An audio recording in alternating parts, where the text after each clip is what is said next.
भारत में ही क्यों हुआ हिंदू धर्म के देवी देवताओं का जन्म।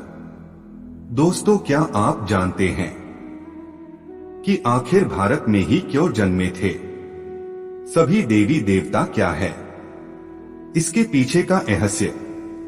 चलिए आज के इस वीडियो में यही जानते हैं।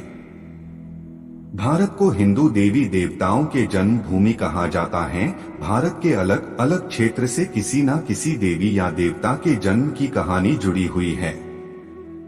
चाहे भगवान श्री कृष्ण हो, जिन्होंने अवतार लेने के लिए मथुरा की धरती को चुना, और भगवान राम ने अवतार लेने के लिए अयोध्या नगरी को चुना, लेकिन सभी देवी देवताओं का जन्म आखिर भारत में ही क्यों हुआ? ये प्रश्न सोचने पर मजबूर करता है। वीडियो में आगे बढ़ने से पहले हमारे YouTube चैनल जीवन ज्ञान संगम को लाइक सब्सक्राइब करें और कमेंट में जय श्री राम लिख दे। आपका कल्याण ही कल्याण होगा। हिंदू देवी देवताओं का जन्म समझने के लिए सबसे पहले भारत के प्राचीन इतिहास को समझने की आवश्यकता है। भारत के प्राचीन इतिहास का उल्लेख हमारे कई पुराणों ग्रंथों में भी देखने को मिलता है। 1000 हजारों साल पहले भारत अलग था। आज से पहले भारत का भूमि भाग काफी वास्तविक था और प्राचीन काल में इस भूभाग को जामुद्वीप के नाम से जाना जाता था।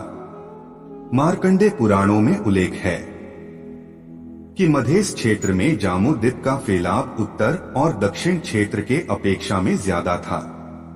इन क्षेत्रों को मेरु वर्ष और इलाहवर्त के नाम से भी जाना जाता है। इलहलवात पहले चक्रवाती स्मार्ट कृच्छकमा का नाम था।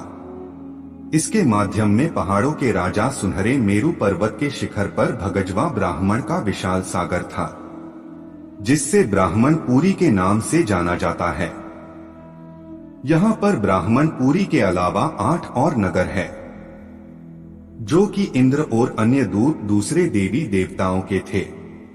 त्रेता युग से एक मग से जुड़ा हुआ कहा जाता है, जिससे उल्लेख है कि भगवान राम काल के हजारों वर्ष पहले श्यामभू के पौत्र परिवर्त के पुत्र ने भारतवर्ष को भाष्य था। पहले ऐसे किसी और नाम से जाना जाता था। कई लोगों को ये भी लगता है कि भारत नाम भगवान श्री राम के भाई भरत के नाम पर पढ़ा।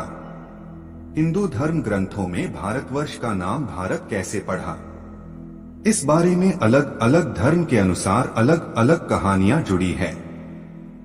वायु पुराण में उल्लेख है कि नाभि की एक पत्नी मेरु देवी से एक पुत्र पैदा हुआ था, जिसका नाम केशव था, और माना जाता है कि रेशव के पुत्र भरत के नाम पर ही देश का नाम भारतवर्ष पड़ा।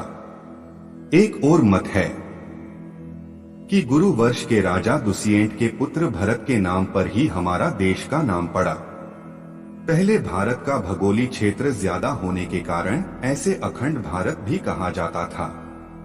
ऐसे अरवा व्रत के नाम से भी प्रसिद्ध था। दुनिया के कई देश ऐसे भी हैं जहां हिंदू धर्म देखने को मिलते हैं।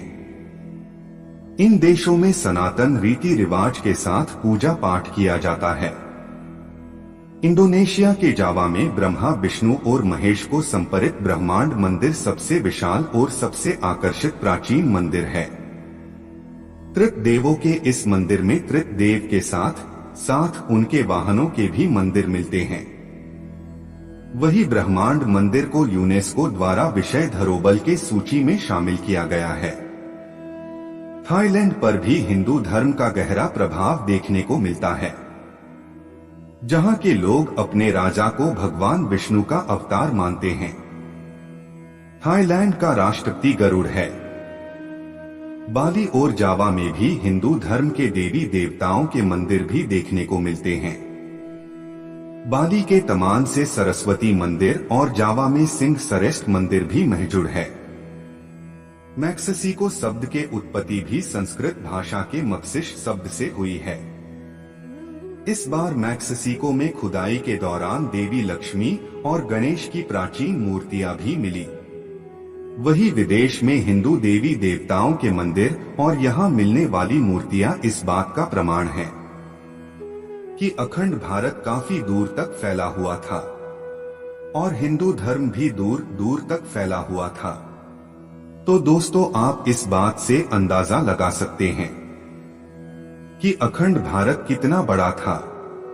तो ऐसे में भारत में ही सभी देवी देवताओं का जन्म हुआ था।